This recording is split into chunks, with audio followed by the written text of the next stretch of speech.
Hey guys, welcome back to my channel. So today I'm going to be bringing you another thriller slash murder case. And today we are actually looking into a Amish murderer. He goes by the name of Eli Stutzman. Eli Stutzman was labeled as the Amish serial killer, and you already know when I'm looking down it's because I have my notes. So he was labeled as the Amish serial killer. Eli Stutzman Jr. was born into the Amish community in Apple Creek, Ohio, the date of September 20th, 1950.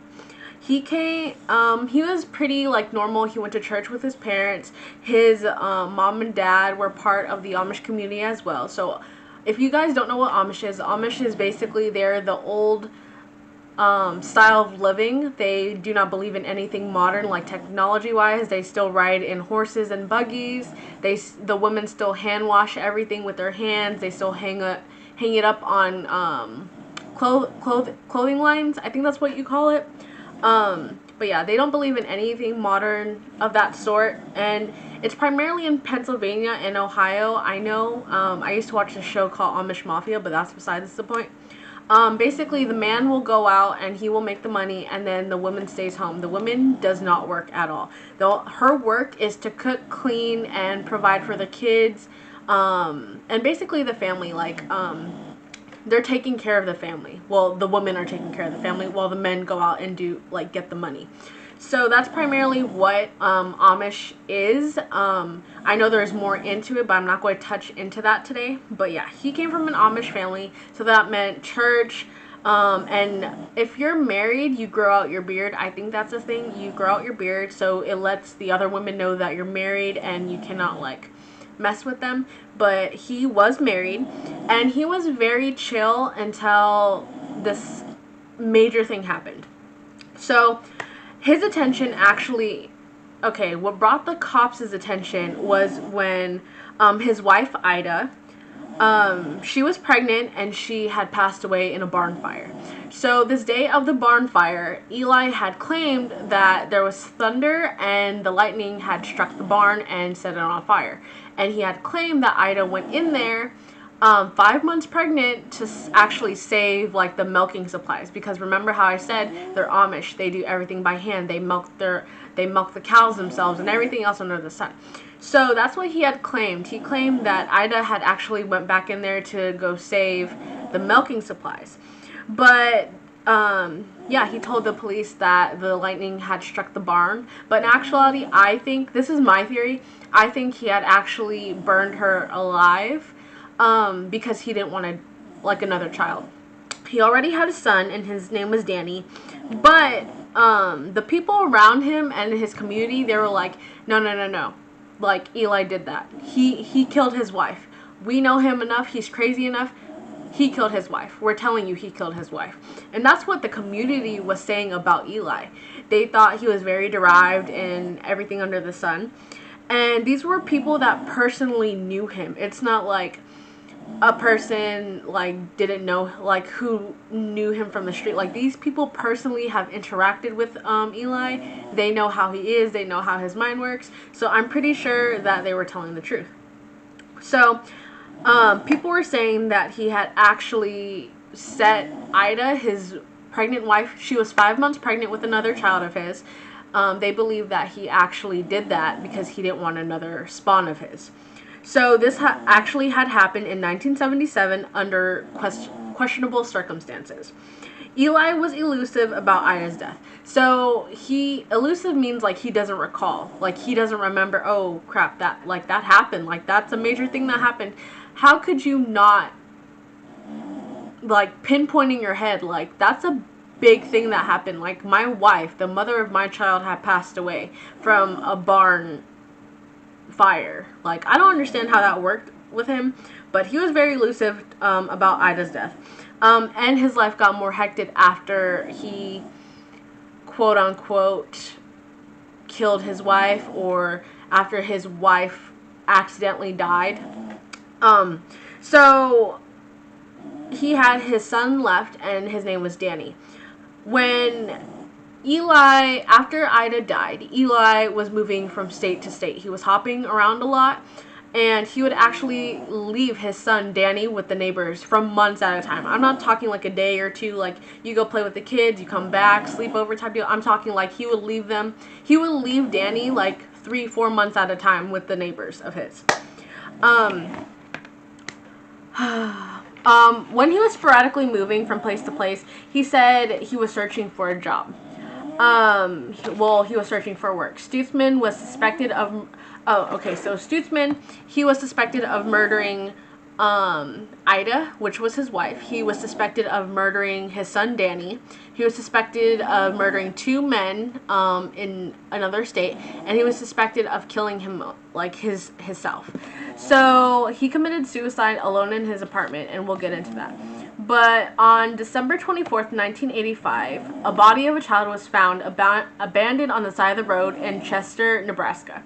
So remember how I said he was moving like from state to state? He was. So this child, when the police had found him, he was found actually in blue pajamas. They couldn't identify him for 2 long years. So his case name was Little Boy Blue because he was in blue pajamas.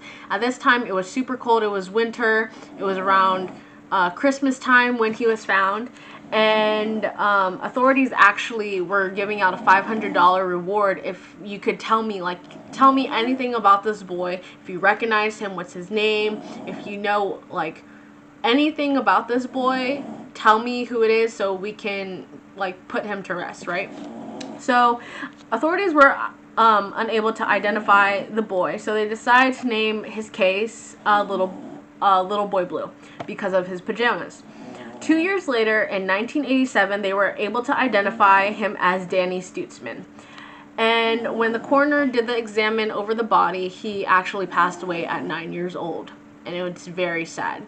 And what brought the passing of this little boy was because Eli, which was his father, they were traveling to different states. So he had picked up Eli from the neighbor and they were traveling to Nebraska. Nebraska, Danny had actually caught a serious throat infection, and Eli just didn't want to deal with it. He didn't want to go get any antibiotics. He didn't want to go get no medicine. He didn't want to care for his child. He had no heart, like at all. He had no heart. So what he did was he actually left Danny on the side of the road, and Danny eventually died from hypothermia and the cause of the infection from his throat.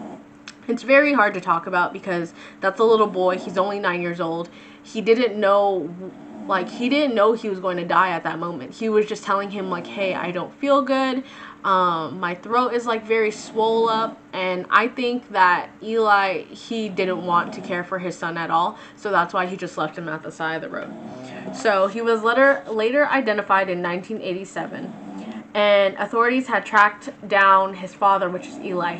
They had tracked him down here to Texas. And they arrested him and they charged him with a felony of child abuse. Later on, he had claimed that his son had a severe throat infection, which was when things got like super bad. When he was like, I can't care for him. I don't know how to take care of a child. So the easiest way out for him, in his mind, was to basically leave his son out to pass. And he abandoned Danny. So he was 9 years of age, rest his soul. But yeah, that's what had happened. And I know I'm like jumping from place to place, but these are just how I had accumulated my facts. So we were at 1987, now we're jumping 2 years back. In 1985, Stutzman had a roommate named Glenn Pritchett in Texas, and Pritchett was actually found in a ditch with a bullet hole in his head. And then when authorities had found Pritchett, which was Eli's roommate at the time, he had actually packed up and moved. So he was not the type of person to sit down, stay a while, like more than a year. It was a monthly thing. Like, he did not like to stay in the same place. He liked to be on the move. He was a constant person who was thinking a lot, like overthinking, because if he wasn't that type of person, he would just settle down in one area, bring his son down, have a lovely life, but that wasn't the case. That was not how Eli Stutzman Jr. had operated. So Authorities had found out that he did that, and he was convicted. He was convicted to a 40-year sentence. So after that, he got charged with the felony of his son, right? So apparently he got let out. I don't know how he got let out, but he got let out. So he was on parole. I don't know how the heck he got on parole, but he was. And Stutzman had actually committed suicide in 2007 in his apartment that he had shared with Pritchett. So I don't know how this worked, but he was convicted for 40 years, right? And then he was convicted for 20 years for abandoning his child and leaving him to die. So that's a 60-year total, right? But then he got suddenly let out on parole. So I don't know what the justice system had, if like they had anything to do with letting him out early, if he was on good behavior, if it was misconstrued as something else. But yeah, he was actually let out on parole. So in 2007, he had actually committed suicide. And another thing that I felt like he was having trouble with in his own head was he was actually gay. So I felt like that was haunting him in a way, so that caused him to go crazy. Like, he didn't know how to tell, like, his community or his parents that he was a closet gay, and that's probably the demon that he was fighting inside. Well, one of them, because he had multiple, as we were talking about throughout this video. But yeah, he was a closet gay, and he committed suicide in 2007. And when the authorities were going to search his apartment, and they had the search warrant and everything, they actually found him in his living room, lifeless. When the coroner did his autopsy, it revealed that there was a massive, I'm talking massive amount of cocaine in his system. And he was HIV positive. So he was HIV positive, and that's for not being careful of that area. And he actually had super large amounts of cocaine in his system. I'm talking like a lot of cocaine. That's what the coroner had said. But that is all the information I have on the Eli Stutzman case. And he was just a very terrible human being. He didn't have to do that. Like I said, through like all my thrillers and all my murder mysteries and stuff, these people didn't have to do that, but they did. Like, they just had that different mindset, like a demonic mindset, like, I have to do this, I have to do this. But yeah, so he was convicted, and I felt like he overdosed on purpose to make it the easy way out so he doesn't have to be in prison, because he killed his own son. People in prison will literally rape him and kill him, like, if they found out that he did that. Like, that's what he's in for.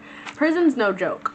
And I felt like he did that. He overdosed on cocaine so he would save himself from going to prison. He took the easy way out. That's how I see it in my eyes. That's just my own opinion. But yes, he was Amish, and he was labeled as the Amish serial killer.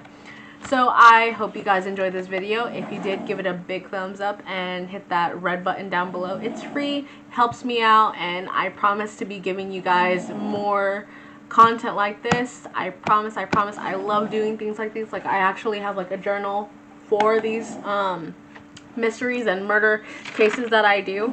But I will be doing a missing persons case within 2 days, so be on the lookout for that. And I hope you have an amazing day, whether it be at nighttime you're watching this or during the day, whatever. But yeah, I hope to see you guys on the next one.